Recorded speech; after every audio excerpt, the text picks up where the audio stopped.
Amira Madison and Hartman Dietz Natasuis Hartman, Nutamas Masipi Nim Masipi are Wampana. spreading the news. The pair have organized a series of events at the Boston Museum of Science, highlighting Indigenous knowledge and the ways it can help our world.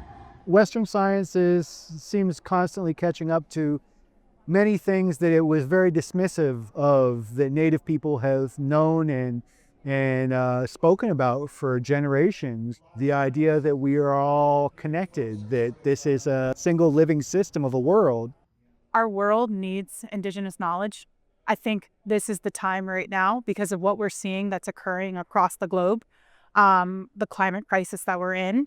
And honestly, I think it's also a human crisis in a way because we have not been taking care of the land the way that we should.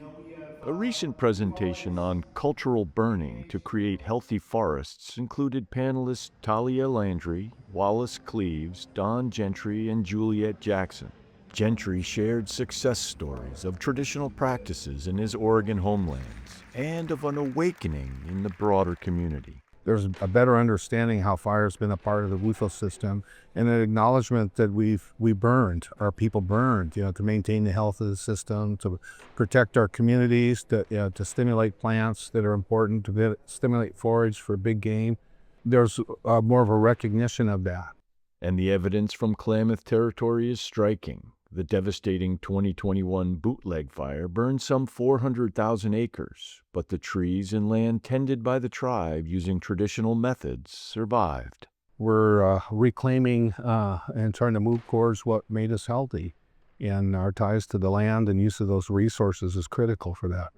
Jackson noted a new acceptance of the old ways. Having been born and raised and grew up in Northern California, growing up, people weren't talking about Indigenous knowledge. There was no recognition of tribes and having that knowledge. And now? There's a recognition of the validity of this knowledge, the sacredness of it, and that it's needed and necessary. It's awesome that we were able to share our Indigenous brilliance in this space and with others. Cleaves from Los Angeles concurred, even noting an awakening on the local level. As I mentioned, down to our local fire companies, they're excited to learn about culture burns. They're excited to learn about this. They know, they realize that the system wasn't working. It's very obvious to them. They're in danger because of how problematic the system has become. So that's been a real change that we've witnessed, again, within the last decade, really even within the last 5 years.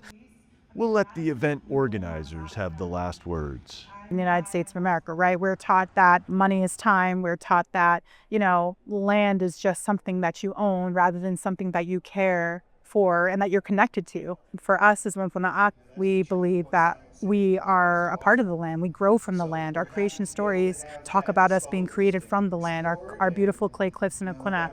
I would say that we're in a really critical time, and I think the world needs Indigenous knowledge. We cannot continue to operate on the same system that created the problems that we're dealing with. We have to look to something new. For ICT from the homelands of the Mashpee Wampanoag, I'm Stuart Huntington.